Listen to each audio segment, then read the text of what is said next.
Close your eyes and imagine you living in the moorland of Sumapaz. And if you are here, listen to this problematic. Have you ever considered that the people have been disrupting the moorland of Sumapaz by the mining and tourism? But these have been affecting the ones which supplies water to nearby towns and also to the city of Bogota. But did you know that? No, because that's something that the big communities are not taking into account. And if humans continue degrading this ecosystem, the moorland will not supply more water. Hello and welcome to my podcast. My name is Thomas Valencia, where the moorland of Sumapaz is in critical examines. Today we are going to talk about how to prevent the consequence that will affect the people who live there and depend on it.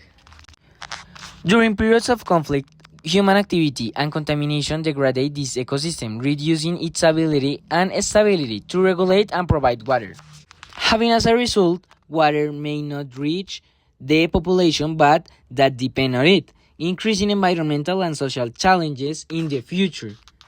But also, regardless of the weather, other human activities such as high levels of tourism, unregulated agriculture, and mining have increased the pressure on this ecosystem.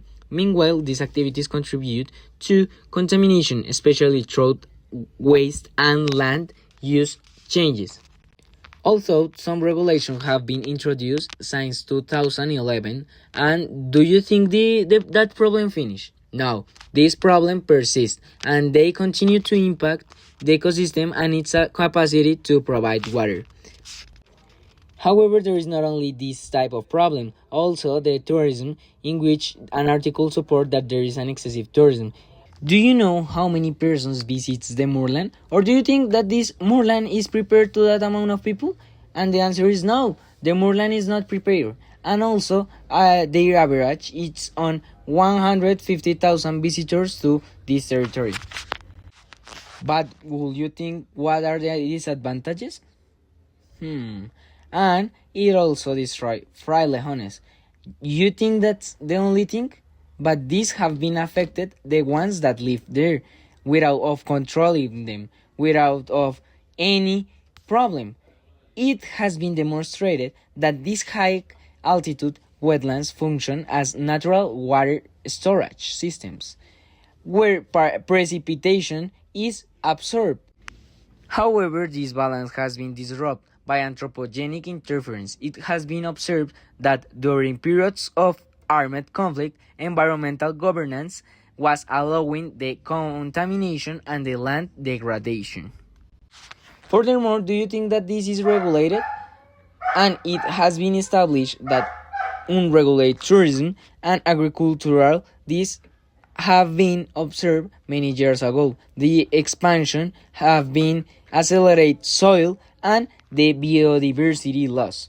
But thanks to that, in conclusion, the evidence indicates that the humans have been disrupting the degradation of the Sumapaz moorland, in which is not a normal phenomenon, not having an equilibrium, whereas the ecosystem resilience is accumulating the process driven by multiple activities. If there is not an effective conservation activities and strategies in which they not enforced, the water security for thousands of people will not be secure, making this not only an environmental issue but also a significant challenge for all the humans, in which ecosystem resilience has been progressively reduced.